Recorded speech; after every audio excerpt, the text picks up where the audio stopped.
All right, in the last video, I was compositing together eyes onto the head, iguana eyes, right? And I like how that's working. Let's see, where are they though? If I'm having trouble finding a layer, I can use the move tool with auto select layer and then just click on it. There they are. So here are the eyes. And then the puma's head is here, right? All right. But I don't like that they're just floating onto something that's all one thing. So I'm going to take this other reference I have of a jaguar head, and I'm going to show you how you can actually really make this fit your sketch. I'm not going to worry about the whiskers. I'm going to really get this jaw. As much of it as is possible, right? Even though it is sadly kind of cropped off at the bottom. Then I'm going to hit Command J. I need to make sure I'm on the right layer. There we go. Duplicate it, Command J, and then I can delete that. Then I'm going to move this up with the move tool. Notice it's bigger than I need it to be, because it's always okay to shrink things as long as you are in the right pixel dimensions. It's not okay to grow them once they're rasterized. Option Command T, shrink it down, tilt it, right? But notice this is at a different angle.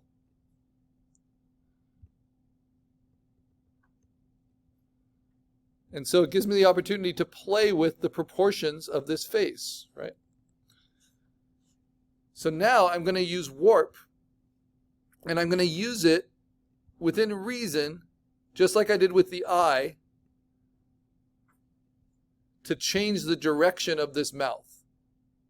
As long as I understand the anatomy, where the hinging is happening, I can do that. So I just need to bring that tooth a little bit down, and this center a little bit up, and this one maybe a little bit back.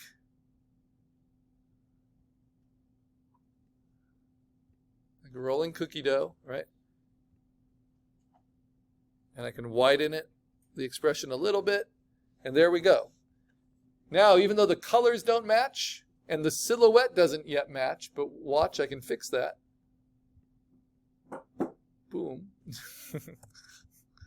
Right. I'm actually going to get rid of a lot of this. I don't need to do a clean cutout yet.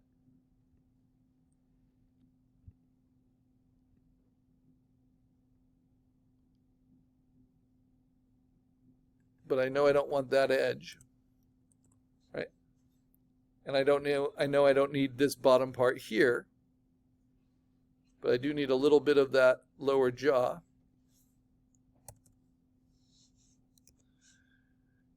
You can see how I've made it all fit. And I like that because it looks like more like a weird kind of custom mythological fantasy creature than without it. Now, if I want to, now that I've got these points of connection right, I'm going to show you a new warp tool, which you don't have to use yet. We'll have to use it later when we're animating. But this is called puppet warp. And I have something kind of nicely cut out, but not quite accurate to its edge. And what I want to do is have better control than just doing Option Command T and right-clicking and saying warp, which only gives me a 9-square grid. But what I want to do is be able to tuck this back a little bit. Right? And when I do that, it also tucks the top back. And actually, that looks pretty good. I like that. I'll keep that. But if I want more control, I can do this. I can go to Edit, and instead of going down to Free Transform, I can do Puppet Warp. Puppet Warp is for shaped layers or selections. When you click it, like a 3D model, it graphs a polygon net onto it. Now, the trick about this is you have to pin it where you want it to stay. So I want it to stay there, I want it to stay there, I want it to stay there, I want it to stay here. Now, anywhere else I pin it, I can move it. So I can move this. This takes quite a bit of processing, and Photopea can be kind of slow. Oops, I didn't want a second one. Let me Command Z. And let's do it again. But what it allows you is a lot more control of your warp. Because anywhere you place a pin, that's what I'm doing right now, is a place where you can stretch it from. But if you're not stretching it from that place, it will lock it there. So I want to just control it from the chin and then push this chin back by clicking and dragging. And you see how everything else stays in place, and then everything between where I have it locked and the pin warps to accommodate. And then I hit return, and then I can hit Command Z to see if that's better or not. And it was like that, right? And now it's like that.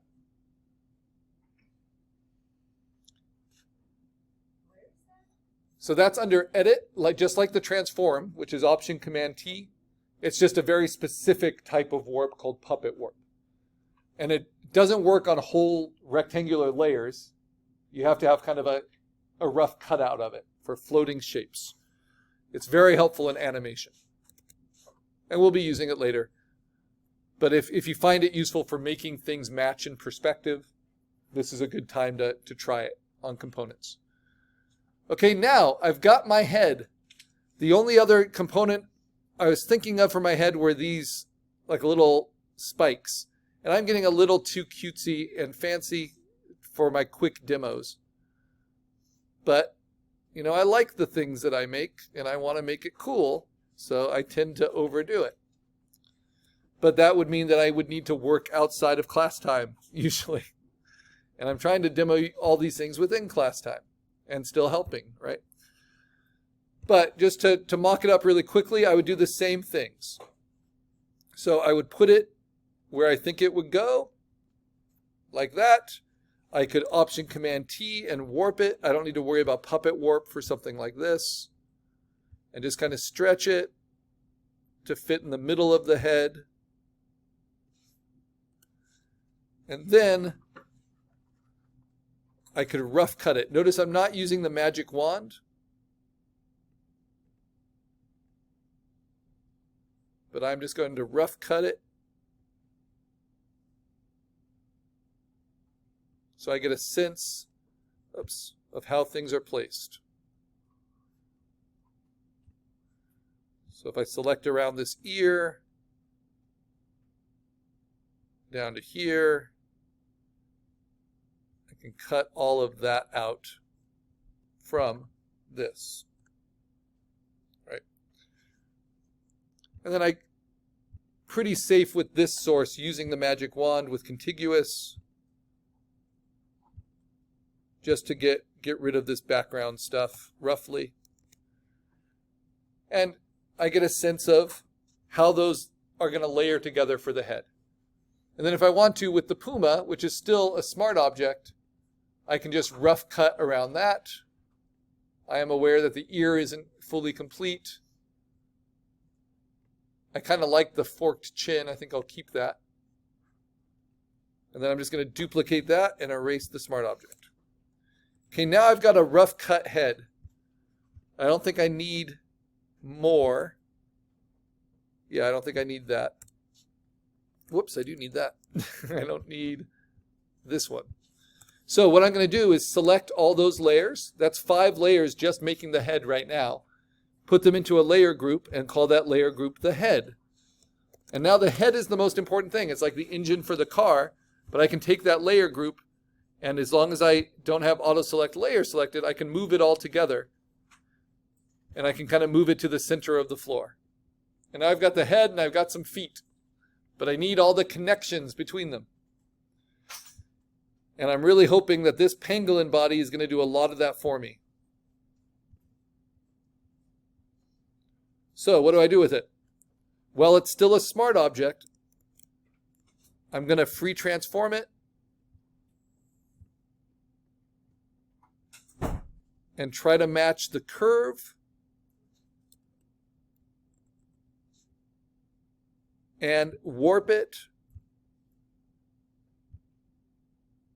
just to kind of get the spine in the right place and the arm in the right place. There's actually two arms there.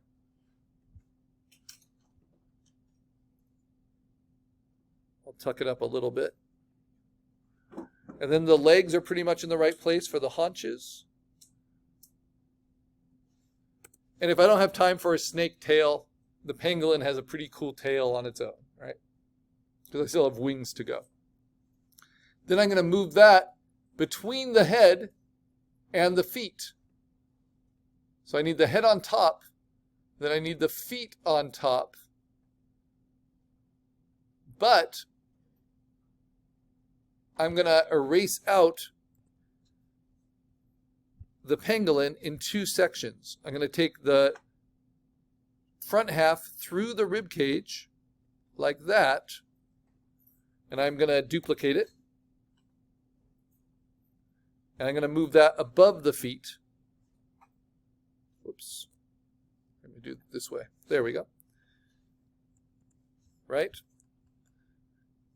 And then I'm going to take the back half of that pangolin and I'm going to cut that out so it's not just the smart object,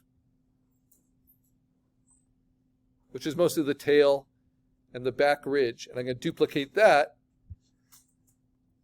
so I can warp that, transform that separately. So I'm not stuck with that reference. I want the tail to angle up. So I can do that through warping and placing and scaling. So again, just like the feet, kind of internally compositing it to where you want it.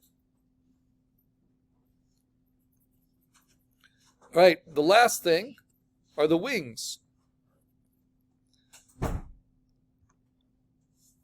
we'll see if I have time for a snake tail or not. So the wings come from this parrot. Well, it's a smart object. I'm going to put it underneath. I'm going to Option Command T. I'm going to angle it, make it bigger. And this is where understanding the anatomy really matters. Right? So I'm going to take that whole section of the parrot, of the wings through the chest, and grab it. And I like this parrot reference because it's on a blue sky, so it'll be easy to cut out. Feathers are not always the easiest thing to cut out. And I duplicate it, and then I can delete the parrot reference. But just like I did with the pangolin body, I need one wing to be behind and one wing to be in front. And I don't need the parrot's head at all. So let me cut out the parrot's head, just roughly. But I still have the connection of the wings. And I want the wings pretty big because I want this thing to be flying. Okay? You want to have one that's in the front but the other in the back. Yes. So what I need to do is now cut it. And instead of duplicating, I want to hit Command X. And then I want to deselect and then Command V. And that will paste that wing onto a new layer. So I can move that layer up above the pangolin body. Right? And then I can warp that, size it, transform it separately so it feels like it comes out of that shoulder blade. Warp is such a great tool. You just don't want to do it so much that everything looks like wet pasta. Like wet noodles, yeah. And now I'm just going to use the magic wand with contiguous, do a rough cut around it. It's pretty safe. And then this is where the magic starts to happen. So now that I have them all layered, this is where I wanted to be for the first day. Everything kind of rough placed. I actually think using a snake for the tail would hurt the overall silhouette, which is very front end focused, and I like that. But what I need to do now is adjust the colors for each thing.